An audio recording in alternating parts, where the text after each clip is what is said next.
আসসালামু আলাইকুম। আজকে হজরত শাহজালাল মাজার সম্পর্কে একটু বলবো। এটা হচ্ছে মাজারের এক ফিশারি বা পুকুর। এখানে অনেক মাছ আছে বা গজার মাছ হিসেবে পরিচিত। ওই যে মাছগুলো দেখা যায়, যদিও ছোটো দেখা যায়, অনেক বড় বড় মাছ। এটা হচ্ছে কবরস্থান, এখানে আমাদের চিত্রনায়ক। এটা হচ্ছে দোকানপাটে অনেক সুন্দর মানত। এদিকে অনেক ফক আছে, তা বিক্ষোভ আছে। এদিকে দেখা যাচ্ছে বা ওইদিকে দেখা যাচ্ছে অনেক মানুষ। এটা হচ্ছে উপরের খুবই ভালো চমৎকার জায়গা এখানে। এরপর হচ্ছে এইদিকে আবার অনেক জায়গা আছে, মানুষ ভিড় করে বা দেখে দোকানপাট আছে। এরপর দেখা যাচ্ছে যে এইদিকে রাস্তা অনেক সাধু সন্ন্যাসী। আবার এটা হচ্ছে মাজারের গেট বা সামন বলা যাইতেছে, এখানে অজুস্থানে সহ্য করা যাচ্ছে।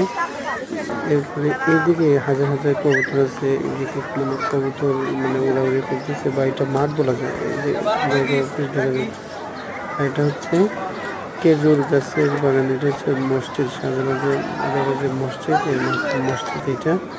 এখানে হাজার হাজার কবুতর আছে, যার যে মান্নাত সে মান্নাত করে বা দান নিয়ে আসে, দান দেয়। হচ্ছে দরগাহ অফিস। এবং সামনের দিকে এইটা হচ্ছে সামনে হাজার হাজার মানুষ সবসময় থাকে। এদিকে আবার উপরে যে ওই যে দেখা যাচ্ছে কবুতরগুলো উড়াউড়ি করছে। আবার ওই যে আমরা যে রাস্তাটা দেখুন আছে, এটা হচ্ছে যে উপরে অর্থাৎ হযরত শাহজালাল রহমতুল্লাহর যে মাজার, ওই মাজারের ভিতরের দিকে ঢুকতেছে। এই যে ভিতরের দিকে এখানে অনেক মানুষ বসে আছে। এইটা মূলত তার মাজার না। এই এটা হচ্ছে সাধারণত এই যে দেখা যাচ্ছে অনেক মানুষ মানে দৌড় শুরু করছে বা দৌড় করতেছে। এটা হচ্ছে হযরত শাহজালাল রহমতুল্লাহ মাজার। এরপর হচ্ছে অনেক মানুষ চারদিকে করতেছে। এটা হচ্ছে উপর থেকে নিচের রাস্তা। সবাইকে ধন্যবাদ। আসসালাম।